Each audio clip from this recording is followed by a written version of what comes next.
Kanya-kanyang kumahog ang mga lokal na pamahalaan sa Metro Manila sa pagresponde at pagsasaayos sa pinsalang iniwan ng hagupit ng habagat nitong nakaraang linggo. Kaya naman palagay po ng ilan mas magiging maayos ang pamumuno kung may iisang gobernador na mangangasiwa sa kapakanan ng buong Kamaynilaan. Balita hatid ni Joseph Morong. 12 milyong taong nagsisiksikan sa 16 na syudad at isang munisipalidad, ganyan ang Metro Manila. Kung tutusin, mas malaki ang populasyon sa maraming probinsya sa bansa. Pero di tulad ng mga probinsya, walang gobernador o iisang lokal na opisyal ang kumukumpas sa 16 na syudad at isang munisipalidad ng Metro Manila.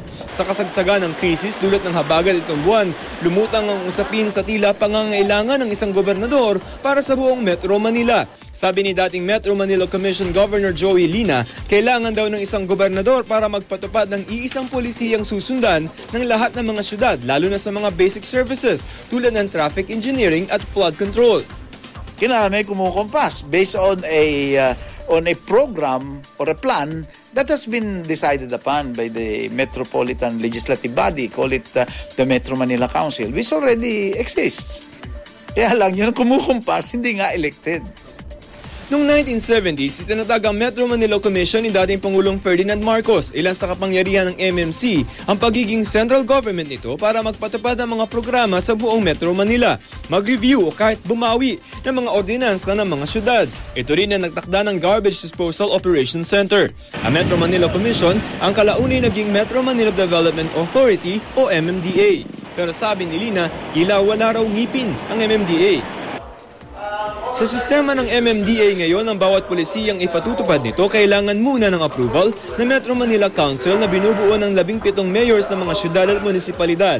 Sabi ni Lina, dapat daw ang Manila Governor ay halal ng publiko.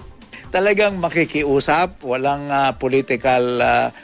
gaanong political clout at maaaring suwayin ng mga mayors. In fact, dito lang sa color coding scheme, meron ng local governments na hindi naman sumusunod. The law has to be amended, making it very clear what setup there must be in Metro Manila. It is akin to a provincial government. Iyon ang dapat na maging result, na the governor is just like of the Metro Manila is akin to the governor of a province. Mismong si MMDA Chairman Tolentino pabor sa pagkakaroon ng isang governor para sa Metro Manila. Kung kailangan siguro magkaroon ng political personality to herald and marshal all resources, so be it.